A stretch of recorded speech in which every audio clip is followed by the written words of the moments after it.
It's 104.9 XFM, and that was PJ Harvey, the opening track to the new album, The Life and Death of Mr. Badmouth is what it's called, and we have Polly here to talk us through it track by track.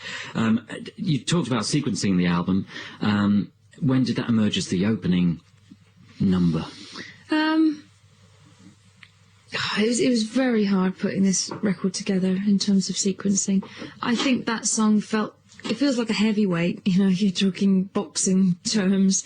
That felt like the heavyweight that should be the opener. And it's also such a complete turnaround from the last album, Stories album, that I felt like it was that was the complete opposite that you could start this record with. In fact, one journalist pointed out to me not long ago, and I hadn't realised this, but he said, do you realise that the first song on the Stories album had a chorus that said, "Baby, baby, when I'm with you, I'm immortal," and you know, all this, and then the chorus to this one is, wash it out, your lips taste of poison. I was like, oh yes, it's funny you should say that, but yeah, it's a complete opposite, really. Right. And should we pay attention to the lyrics? I mean, should we examine them or just listen to them and interpret them any way we like? I love the idea that everyone can take what they want from lyrics, and I always shy away from any kind of bringing forward my own interpretation of them. You know, I think that I love the fact that the music is out there for people, and I tend to feel like I give it away, really, for people to do what they want with. When you write the song afterwards, when you're performing it many months later or even many years later, do you ever think about the words that you're singing and their meaning then? Because obviously, very much, yeah. I think the words come into the present all the time. You know, I'm just about to go on this tour, and every night they'll be sung in a slightly different way because it'll be in the present of that day, and I'll be slightly different to the day before. Yeah, because one of the great things about interpreting lyrics as a listener is that you can interpret them any way you like, and they can mean a multitude of different things. They can mean whatever you need them to mean in your life at the time. Exactly. That's the beauty of it, really. And then you hear it a week later and it means a completely different thing entirely. Is the next track, and that's you playing keyboard on this, I presume? Yeah, it's an accordion, actually. Accordion, right. There's quite a multitude of different instruments on the record, it seems to me. Yeah, there's a lot of... I mean, again, I get a lot of my inspiration from playing around with instruments I'm not familiar with, and I bought an accordion, and I don't know how to play it, but I played it on that record. And I also like experimenting with technical equipment like pedals and new keyboards, and I tend to not read manuals properly very well, and so it means that I come across accidents all the time and enjoy making accidents happen in sonically. And this is a result, I guess. Yeah, shame. Again, it's me fiddling around the accordion. The sound of the guitar is very much fiddling around with new pedals I didn't know how to use, and you know, it ends up in this very mushy, delayed kind of guitar sound that could almost be a keyboard. And you put the two together. Next track is Who the Flip. That's what I'm going to say, because, you know, I can't really say rude words on the radio. My mum said, why can't you call it Who the Heck? Who the Heck? Who the Heck? Why not? No, I think it's excellent. It sounds to me like you're going to have a lot of fun playing this one. Yes. Yeah, I've worked out, so the band sing all of the Who's and the other words with me on those certain parts of the song, and it's very, you know, it's very visually dynamic as well, doing it that way. Yeah. I mean, is it directed at anybody particular, or? No, I mean, this song, like all the songs, you know, I constantly am telling people that I'm not a diarist. You know, every album I do is not an autobiography of the last 2 years of my life. That would be ridiculous to think that, and I wouldn't want to share that with people anyway. And I'm an experimental writer. I like to challenge myself and use my imagination. And this song came about from thinking about, and a lot of the songs on this record, wanting to use a very small topic, like the subject of somebody trying to touch your hair and you're saying get off, which is what this song is about. You know, stop touching my hair, get your comb out of my... That sort of stupid little idea, but making it a universal thing, you know. And I think that really interests me. Like the letter, for instance, you know, a song about writing a letter, but it actually is about love and longing. And I think that's something that interests me very much as a writer at this point in time. Yeah, the kind of duality of meanings. Yeah, of using a very, very almost insignificant object, a pocket knife, you know, whatever, as the starting point to writing about what it's like being a human being. Right, well, we're going to hear Who the Flip, which is what I'm going to call it. If you are offended by bad language, have a little break from the radio and come back in a few minutes' time. This is PJ Harvey. You kind of just mentioned the pocket knife, so this is again taking something small and seeing what stories are around. I've been reading a lot of Russian folk music lately, and a lot of the lyrics in that, it's using everyday objects and very simple things. So sowing seeds to grow, and songs about the harvest and things like. And I've been reading a lot of Baudelaire's poetry, and he'd write a poem about a pipe. This whole poem about a pipe, and it's 8 lines long, and somehow talking about the pipe, everything about its owner and why he was like he was. And that, so it's just using a little object as a way into describing the condition of being alive, really. Better, which was the first single from the album. Who chooses singles from your albums? It could be me, but I long ago washed my hands of that responsibility. I do feel, I've worked with the same record label for 12 years or something now, Island Records, and I have a good relationship with them, and I feel that, if they're the ones that are wanting to market this single and promote the album, then I let them choose a single, and then everyone's happier all around, because I've long ago given up being able to predict what's single material anyway. And I'm not particularly a singles market type person, so I just I let them do what they think they can work best, really. Yeah. Right, let's hear it again. Is the next track, and Polly's here to talk us through it track by track. Now, describe how you came up with the kind of what is in effect the backing to this, which sounds to me like a keyboard program, and there's a string part to it. It's like what I was talking about earlier of using equipment I don't really know how to understand, and this is a prime example of a new keyboard I hadn't read the manual for, and just looping this little sort of melody, 2-note melody line. And somehow that conjured up an atmosphere in my brain. A lot of ideas for songs come like that. I'll suddenly hit upon something that makes me feel a certain way, and inspires an image in my head. And when I hit upon these particular 2 sounds married together, I just thought of sitting in a car at night with the headlights up in the dark in the middle of a wood somewhere, and that made this song happen. Right, wow.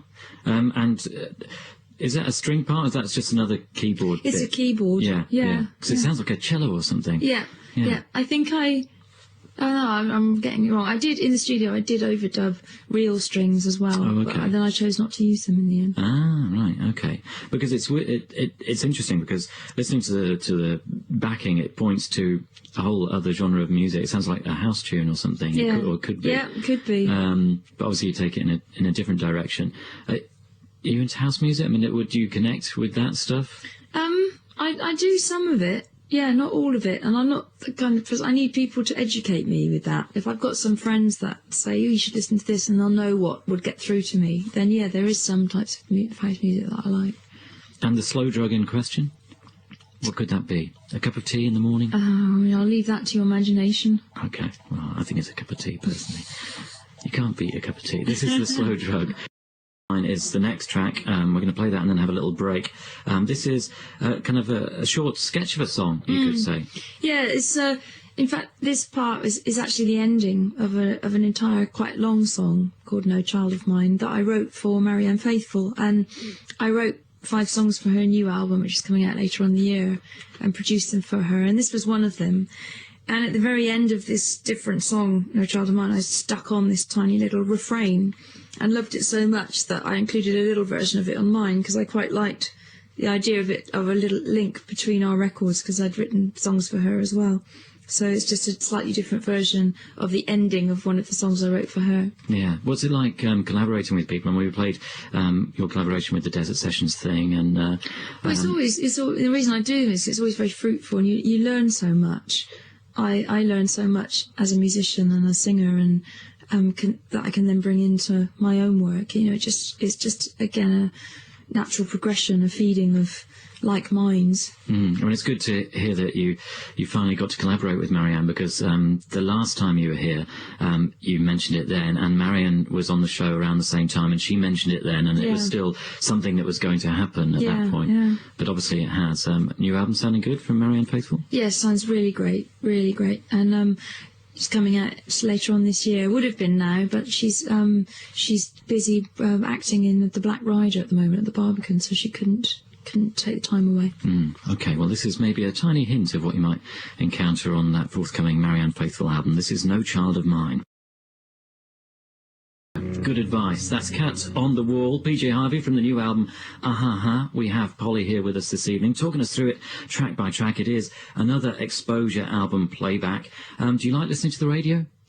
Yeah, I love listening to the radio, and in fact, in some ways that song was a sort of celebration of the perfect single, I would say, which I recently heard with Outkast, the Hey Ya single, and that isn't that a perfect single? It is. But when you hear something like that come on the radio, I can't keep still. I have to dance around like a lunatic, so that's a celebration of the perfect single.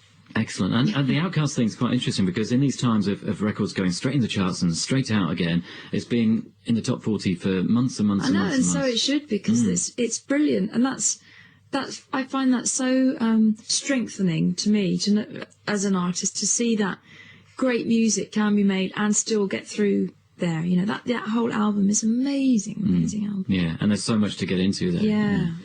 Definitely. This song, did it go through a few different title changes? Oh, yes. It seems to be on the sleeve. It had about 3 different lyric rewrites as well. Right. Yeah.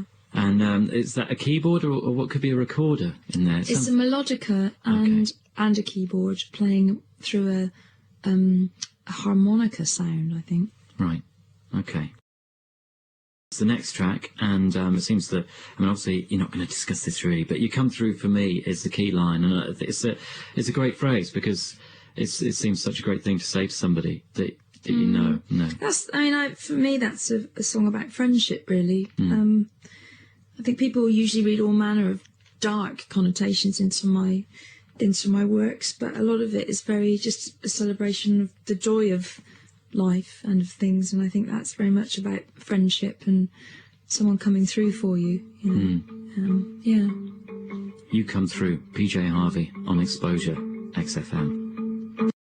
And I was reading an interview with you, Polly, in an American magazine called Filter, and it was saying that you were saying in the interview that the first 3 people who you shared your music with were Flood, the producer who's worked with you in the past, John Parrish, who is an old friend and musician who's worked with you in the past too, but also Don Van Vliet, also known as Captain Beefheart, who in a way must be a lifetime hero for you. And it really struck me that what an extraordinary situation to be in, that somebody who's inspired you so much is now close enough friend that you would share the first fruits of your new work with him. Yeah. How did you meet him? Through Eric Drew Feldman, that played in my band for a while, and Eric had been in the Magic Band around the time of Ice Cream for Crow, and I'd kept in touch with Don, because Don is quite a quiet man, and he doesn't keep in touch with a lot of people, but Eric is one of his friends that he likes to speak to a lot on the phone.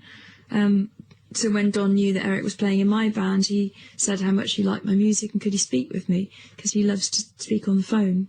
And so we built up this relationship just speaking on the phone a lot, and he's become somebody that I would always send my demos of songs to ask his opinion. And with this record, he very much encouraged me to produce it and play everything myself, and had been trying to get me to do that for years, but I hadn't felt confident enough. And sure enough, this is his favourite album now. I think he was just very pleased that I did finally listen to him and pretty much did produce it myself and kept it very simple. Wow. And so with this telephone relationship, have you met him in person since? I haven't, no, and he's not... he doesn't see anybody really these days. He doesn't like to. I think that's one person he sees is Anton Corbin, the photographer, because he feels safe to see him. But no, he doesn't really go out and he doesn't see people. And I can understand that as well. So yeah, wow, that's amazing. How did he get to hear your music in the first place? He still keeps very much in touch with what's going on. Yeah, he'd heard, and he's got an insatiable appetite for music. As well as his drawing and his painting work, but he always knows what's happening. And do you have a favourite period of the Captain's music, or do you just love it all? Well, that's a hard one. I do actually love it all. Ice Cream for Crow. I love Dock at the Radar Station. Clear Spot. Kind of era. Good. So if you've never heard of Captain Beefheart, why not start with those 3 albums? Then? Yeah, well, I think if you want an easy way in, go for Clear Spot. Yeah. If you want a difficult way in, go for Troutmask Replica. Yeah. Oh, yeah. That's fair enough. It's You is the next track from your new album, and has some nice piano. Is this all the same keyboard, your new keyboard that you were experimenting with, or you've got a variety of keyboards? That was a straightforward piano there. The main riff for that song came off a baritone guitar, which is a very, very low-tuned guitar. So it sounds like a bass guitar, but it's not. It's actually a guitar playing chords, and you get that very thick, overly saturated bass sound, which is what's kind of throbbing, pulsing through the track, and that's what brought about the whole feel of that song.